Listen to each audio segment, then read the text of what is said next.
कधीच नाही चुकणार तुमचे फेवरेट टीव्ही शोज झी5 सोबत, तेही एकदम फ्री. तुम्ही आमच्या गोडाऊनला आग लावली आहे.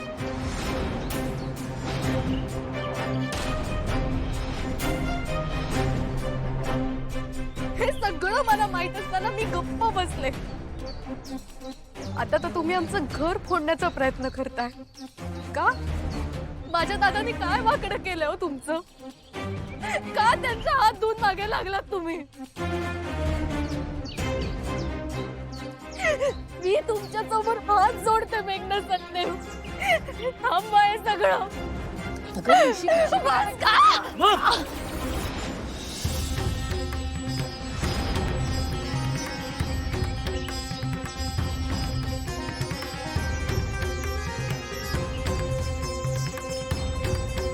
Are you okay?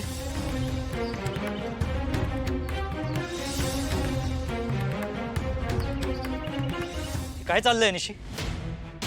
आणि मेघना सचदेव, तू मॉमला असं कसं बोलू शकतोस? माफ करा सर, पण तुम्ही तुमच्या आईला अजून पुरतं ओळखलेलं नाहीये. जी ओळख त्यांनी मी तुमच्या घरात आल्यानंतर त्यांनी मला स्वतःहून करून दिली होती. हो ना मेघना सचदेव? निशी, सर, त्यांनी तुम्हाला फक्त प्रेम आहे दाखवण्याचा प्रयत्न केला. कोणत्याही आईचं आपल्या मुलावर खोटं प्रेम नसतं, पण मुलाच्या आयुष्यात कोणी प्रेम करणारं आलं ना तर ते त्यांच्याच मर्जीने यावं असं त्यांना वाटत असतं. आणि मी तुमच्या आईला सून म्हणून मान्य नाही.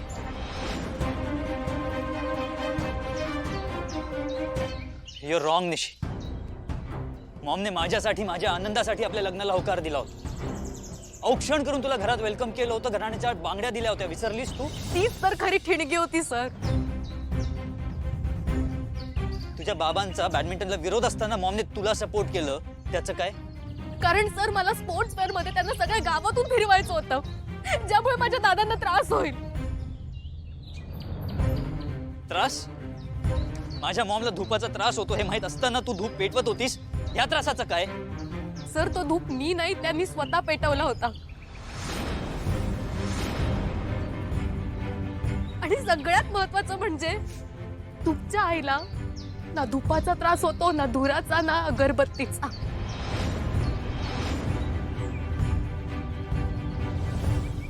हो ना?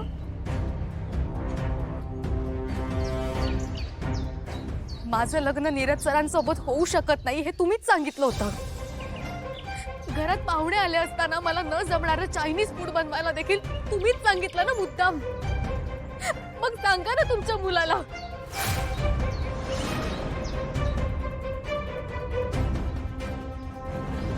सर, सर, एवढंच नाही, मी अण्णा आणि शिर्केंना बोलताना बघितलं. यांनीच तुम्हाला किडनॅप केला आणि त्याचा आळ माझ्या दादांवर टाकलाय.